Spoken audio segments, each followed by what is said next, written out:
All right, good evening, my students. My name is Eze Victor. I am here to take you criminological theories. I'm sure my voice is coming out loud and clear.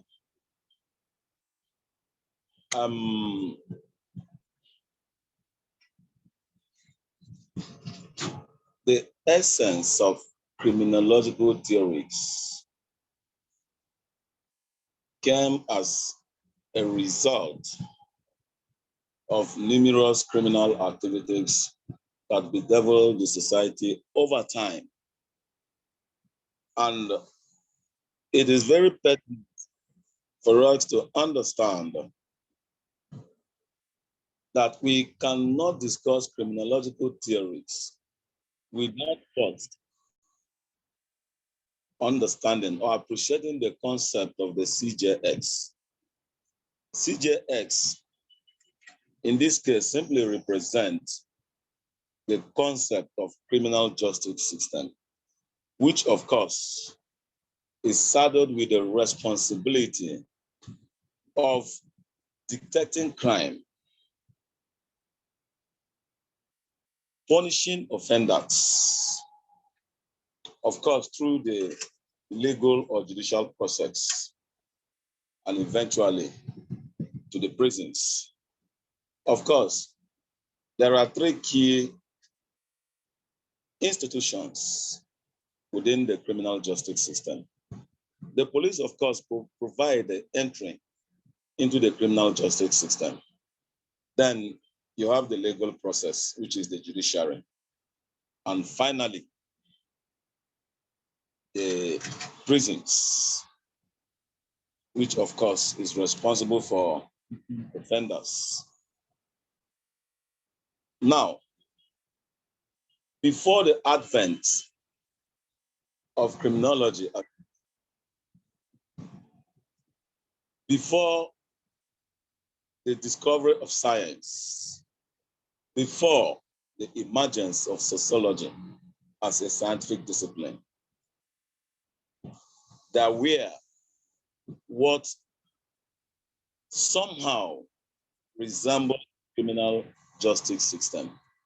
But of course, in terms of comparative analysis, cannot be equated with what we presently have as the criminal justice system.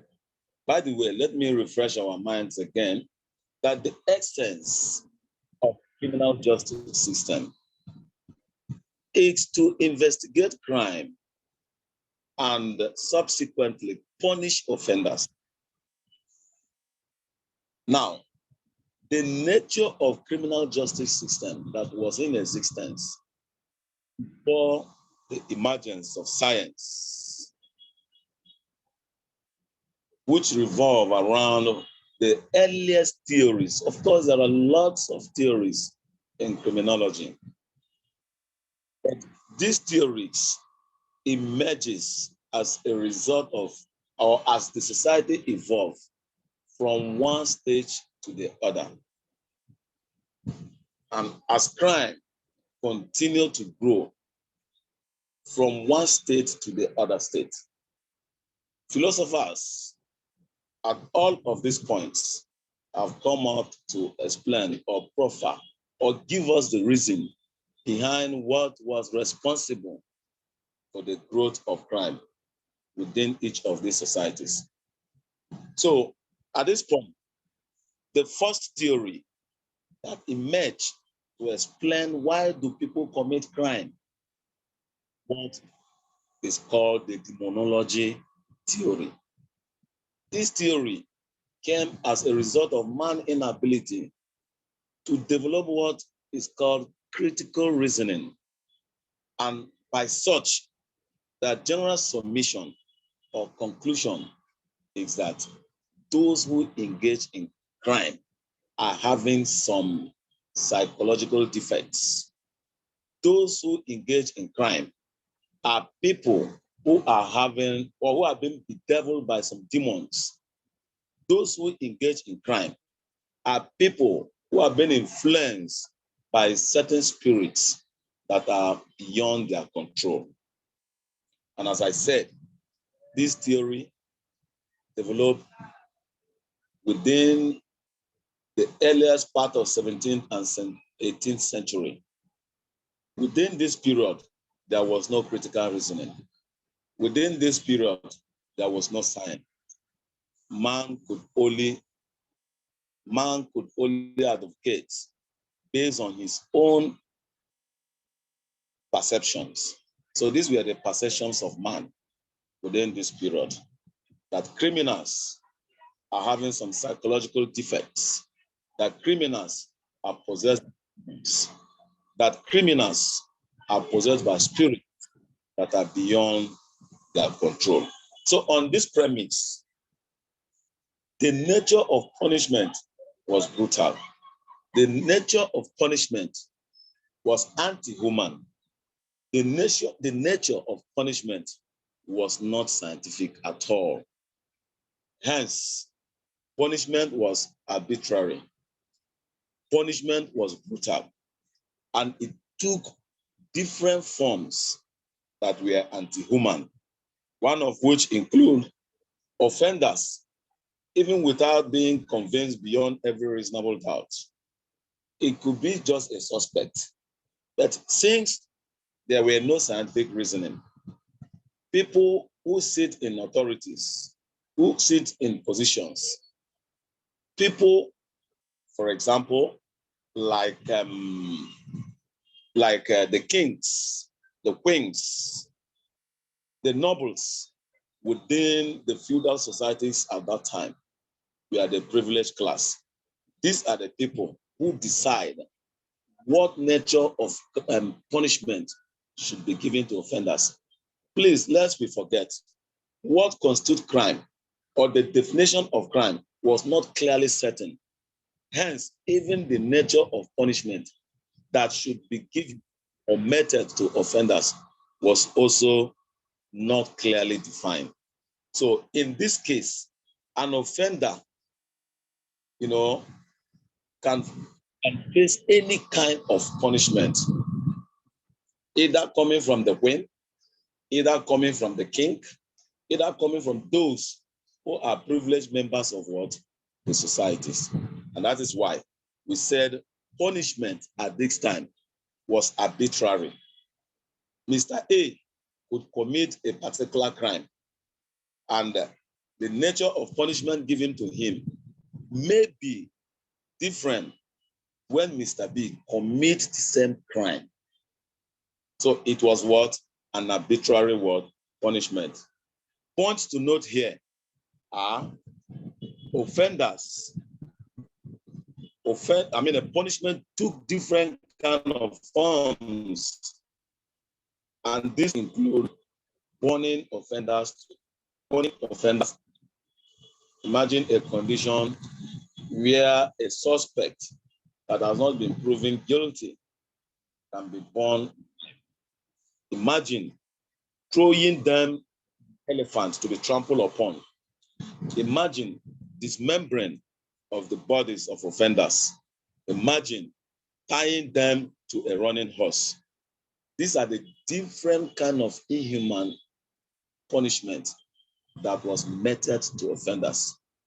Let me recap what I've said so far with regard to the criminal justice system before the emergence of the contemporary criminal justice system.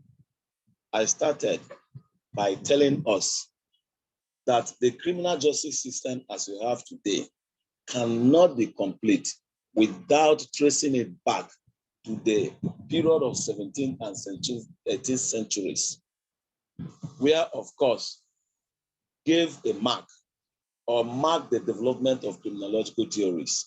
And I said one on the list that gave birth to the emergence of other theories is the demonology theory. And that the demonology theory stems from the word demon, that offenders are possessed by demon, that these criminals are influenced by spirits that are beyond their control, and of course that propels them into engaging in some certain criminal activities, and that these persons are having some or eventually develop some psychological defects that propels them to commit crime. So this was the argument, the major argument of this demonology theory. Now, certain persons are privileged. They define what constitutes crime. In other words, there is no societal definition of what constitutes crime. In other words, there is no societal definition of the nature of punishment that should be given to an offender who have committed a certain crime in the society. Of course, we all know that criminal activities is part and parcel of every human life. And that is why Durkheim, in his wisdom, argued that no society without crime, and even a community of saints, will still what? Produce sinners. And of course, he went ahead to conclude that even crime itself is normal. It is normal because there's no how you find everybody conforming to certain rules and regulations. There is no how you produce a society where everybody is a conformist. Of course, those who do not conform are classified as what? Deviants. That is why in his conclusion, that even a community of saints will still produce what? Sinners. So it is on this premise that the demonology theorists, those who first started letting us to understand the emergence of criminological theories, the emergence of criminological theories, with emphasis on the demonology theory, that the theory does not clearly define what constitutes crime, that the theory does not clearly define the nature of what punishment that should be given to what offenders, and hence the punishment was what arbitrary. So, and it took different forms of what inhuman what treatments, such as burning offenders alive, such as throwing them to elephants to be tried upon, such as dismembering of their bodies, such as tying them to what? A running horse. So these were the nature, the different patterns of punishment that was given to offenders within the earliest and late part of 17th and 18th century. So by extension, this simply means that even the criminal justice system was not properly structured, just as you have today. And I said, the criminal justice system represents the functions of the police, the judiciary or the legal system, and finally, the prison, or what today is referred as the correctional institutions. So, because of the arbitrary nature of the criminal justice system within this period, the inability of man to explain properly what constitutes crime, the inability of man at that period in time to fashion out ways through which, the society will have, an agreed pattern of this, of course, gave birth to the emergence of the classical school of criminology. Not to build it like this. One theory gave birth to the other. The demonology theory, the inadequacies of the demonology theory gave birth to the emergence of the classical school of criminology. The classical school of criminology, of course, came towards the late part of 18th century. This, of course, was pioneered by the likes of Jeremy Bentham and Cicero Beccaria. This group of persons made the following arguments, or they raised the following questions or positions. One, to challenge the inadequacies of the demonology theory, the classical school came up with the following. One, they support scientific theory of punishment. What do we mean by scientific theory of punishment?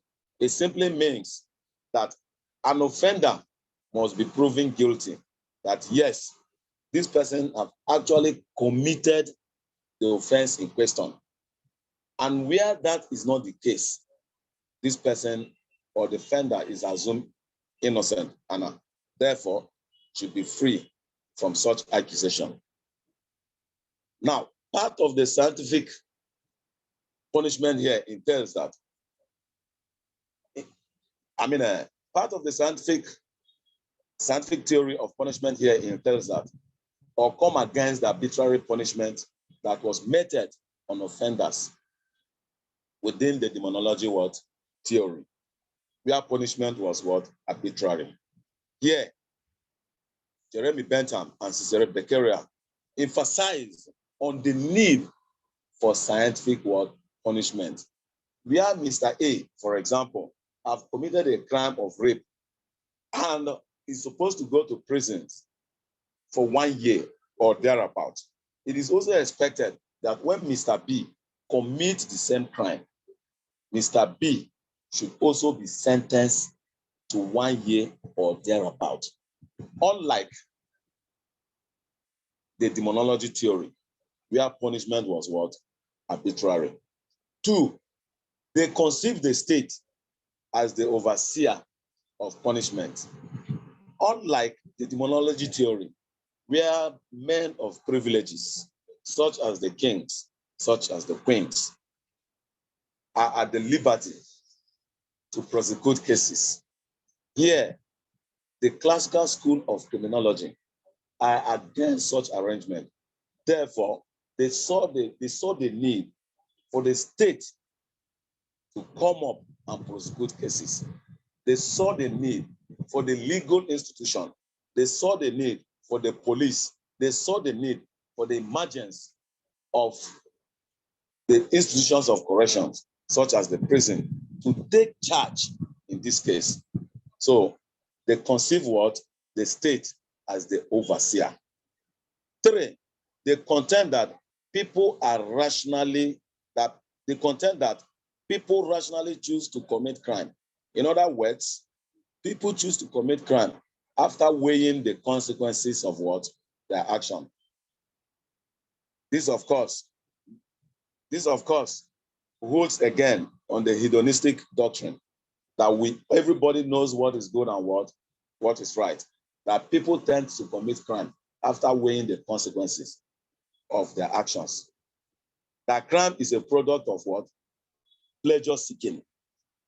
People know that there are benefits engaged in committing crime.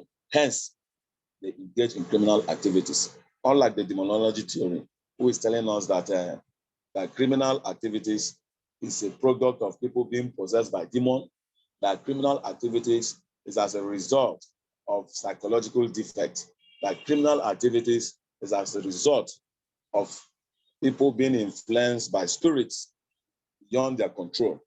Here, the classical school is telling us that no, there is nothing like that.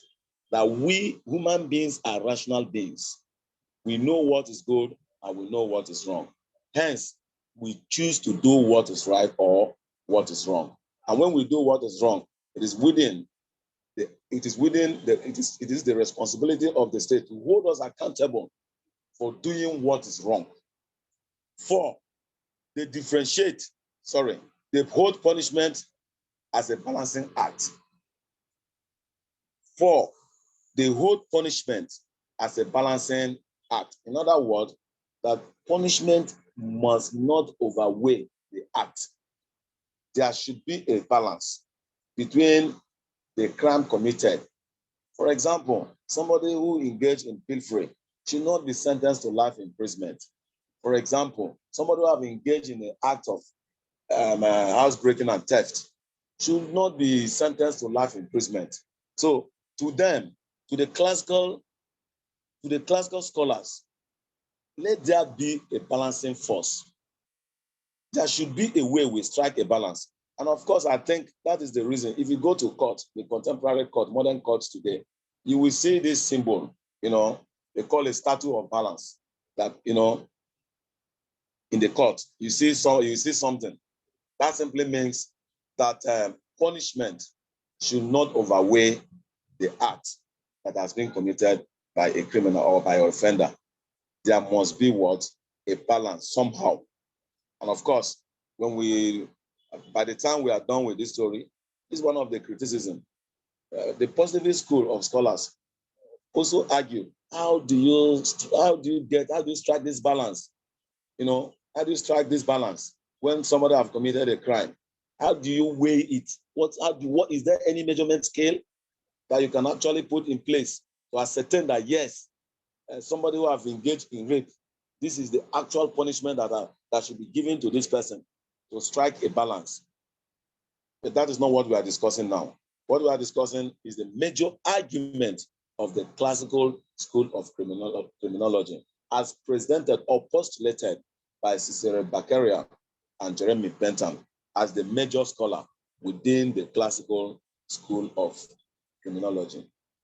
Lest we forget, the classical school of criminology is a slight departure from the demonology word theory that tried to give a resemblance of a scientific inquiry into what constitutes crime and the nature of punishment that should be given to offenders. So 5, to them, all men are rational. To the classical scholars, that all men are what? Rational. That we all know what is good. We are all rational beings. We all know what is bad. And if we choose to do what is bad, that's entirely up to us. The responsibility of the state is to hold us accountable for choosing to do what is bad. Because as a human being, that we are human calculators. We weigh the consequences of our action before engaging in it. So all men are what? Rational being. And again, that all men are equal before what? The law. I think this is the 7th point or thereabout, or maybe the 6th point. That we are all what? Rational being. And that all men are what? Equal what? Before the law. Mr. A should not be given preferential treatment because him or she is closer to people in authority. So before the law, every man must be treated equal, regardless of your social economic position within the society in which you find yourself. If you have committed an offense, you should be treated equally, whether you are from the upper class, whether you're from the middle class, whether you are from the less economic class or lower class. It is inconsequential before the law. And again, that punishment must be prescribed by law. Unlike what you had in the first theory, where punishment was not clearly defined, where even the crime itself was not clearly defined. In fact, the first attempt of trying to look at what is crime and what constitutes crime and what nature of punishment that should be given to offenders came as a result of the emergence of the classical philosophers as pioneered by Jeremy Bentham and Cicero Beccaria. So according to these two persons, that punishment must be what? Prescribed by what? Law. It must be clearly written down within the Constitution, prescribing that those who have committed rape, for example, should spend so number of years in prison. Those who have committed housebreaking and theft should be sentenced to so number of years in prison. And there must be no conflict within this specification. So it is the responsibility of the state, through the instrumentalities of their lawmaking bodies, to prescribe these things within the Constitution, instead of leaving it within the privileged members of the society to actually decide the nature of punishment that should be given to offenders. Again, that punishment must not be after the act. In other words, somebody cannot be punished until otherwise proven guilty.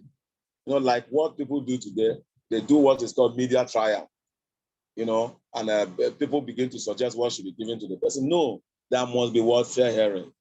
there must be scientific, there must be scientific proof to actually ascertain that this person has committed this particular act. And it is on this premise that the judiciary now have the constitutional right to prescribe certain number of punishments that should be meted to this offender. So punishment must come after the act and not what? Before the act. And that this must also take place after due process, which I've already mentioned. So they also talked about discretionary provisions, statutory maximum, statutory minimum, and arbitrary sentences. That this thing should not be allowed. Everything must be the judge must not act outside the constitution in prescribing punishment. He can only do so within the ambit of the law, as already prescribed within the constitution. As I've rightly said, if an offender was in the act of rape, this offender, in the act of rape, there are stipulated provisions within the law that empowers the judge to, to make judicial pronouncements that Mr. A or Mr. B has been found guilty to have committed an act of rape, and for that reason, this is the position of the law. Mr. Hello? Hello? I'm online, please. All right. So this is the general position of the classical school of criminology. This is the main argument of the classical school of criminology. This is the body upon which the theory was built upon. So normally in theory, we have what is called introduction. We have introduction, and we have major scholars. The major argument of these scholars, what are their contributions? What I've given you so far is the major argument of the classical school of criminology. I've introduced the theory, and I've told you that it's a slight departure of the demonology theory. And of course, after the demonology theory came the classical school of criminology, as pioneered by Cicero Beccaria and Jeremy Bentham. Now, and I've also given you the major argument of these two persons, or other persons that I've not mentioned, but these are the major arguments as postulated by the classical criminologist. Now, each of these scholars have got certain arguments different from each other. So I don't know. We briefly look at these arguments by these scholars. So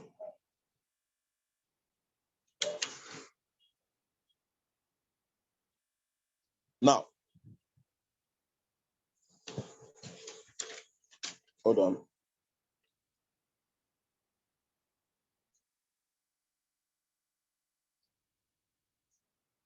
Now, Beccaria, Cicero Beccaria, these are his major contributions. Certainly not different from what we have argued so far, but with slight difference. So maybe when we discuss further, you will see the difference in, you'll be able to deduce their contributions individually. So Cicero Beccaria opposed the basic tenets of social contract. Of course, what do we understand by social contract? The social contract of every society is that members of the different components of society have agreed and have surrendered their sovereignty to a body. And it now became what? The sole responsibility of what? This body to protect every other component of the society. So according to Beccaria, he upholds the basic tenets of what? The social contract. So as such, he advocated that what should guide legislation should be of what? Greater happiness for the greatest number of what? People. It is the responsibility of what? The state to protect. It is the responsibility of what? State to protect the entire society. It's just like what is happening in Nigeria today. The country is gradually drifting into a state of anarchy. a state of normlessness. And people are now beginning to question the social contract because we have surrendered our sovereignty to the entity called Nigeria. It then became the responsibility of the Nigerian government to protect life and properties of her citizens. So that is what Beccaria is saying. And the essence of this is that so that the state will be able to do what? Protect our lives, protect our property, and by so doing, every member of the society is what? Is happy. And that's why he concluded by what? That the legislation should be what? Able to provide greatest happiness for the greatest number of what? People. Point number 2, he believes in the doctrine of what? Free will. Beccaria believes in the doctrine of free will. The doctrine of free will simply means it is not far from their general argument that we are all free and we know what is good and what, that all of us also know what is what bad. And when we do what is bad, it is because we have weighed the consequences and we feel it will be good for us to do what is bad. Hence, we went to do what is bad. And if that is the case, the state again should rise to her responsibility of protecting what? Life and properties, of protecting the very essence of what? Social contract in which we entered our issue.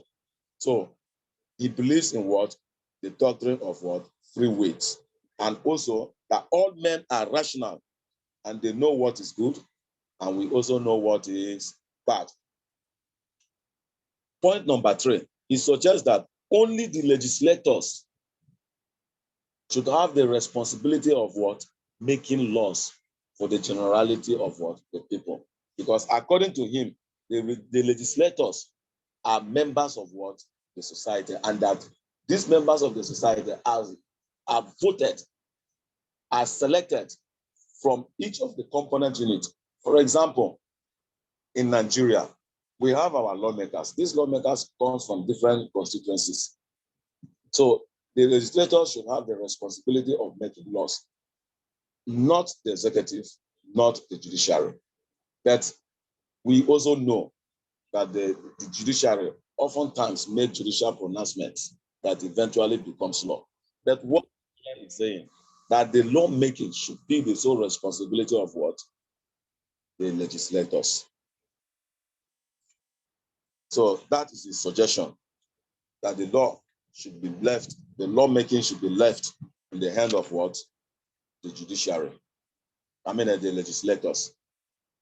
Again, Beccaria suggests that punishment must be imposed in accordance with what? The law, unlike the arbitrary treatment or punishment that we witness in the demonology theory.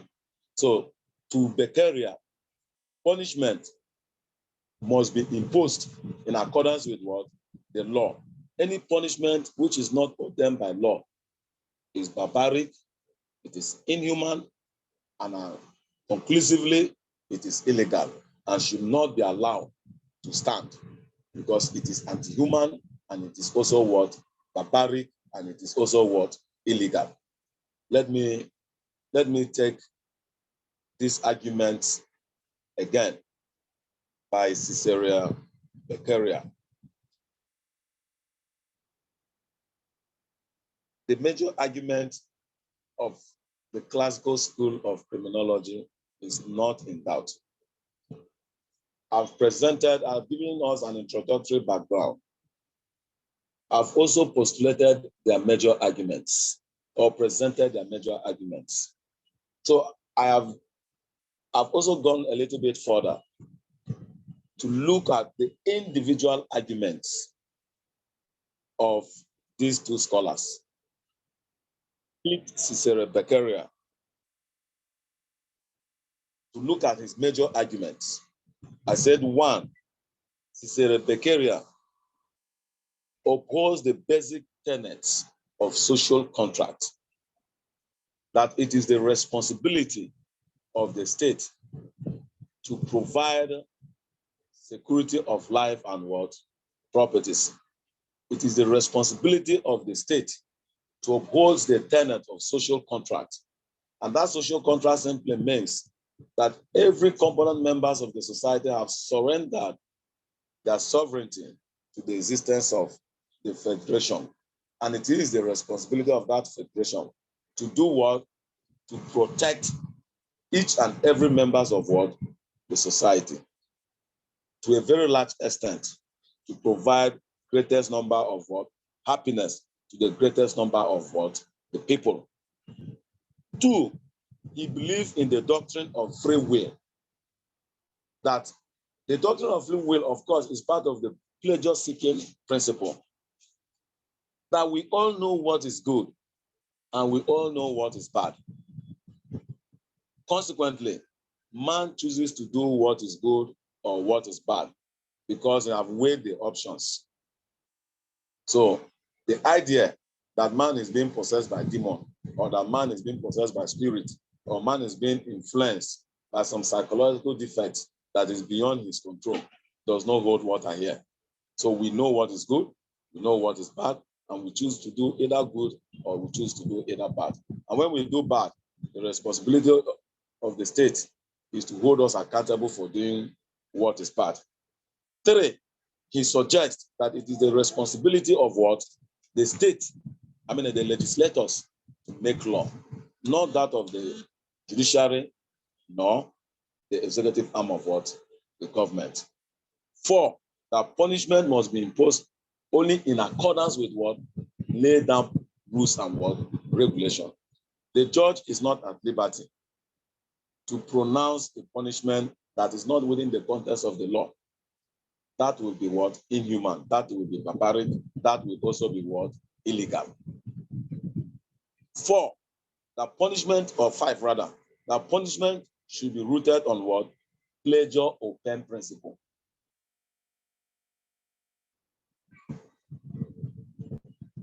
When somebody has committed an offense, the very essence of punishment is deter crime. In fact, maybe I forgot to add this. Philosophers over the years have been pondering on the concept of punishment, and eventually they came into the conclusion that the essence of what? Punishment is to deter what? Crime, to prevent people from committing crime. And by so doing, that the essence of the punishment or the nature of punishment should be able to inflict pain on these offenders, such that each time you remember what you went through in the course of committing a particular crime, or the nature of punishment that was given to you, it should be able to deter you from further engaging into this criminal activity. So the essence of punishment is what? To deter crime. And it should be rooted on what? Pleasure or pain principle. So again, punishment should be based on the act and not on the actor.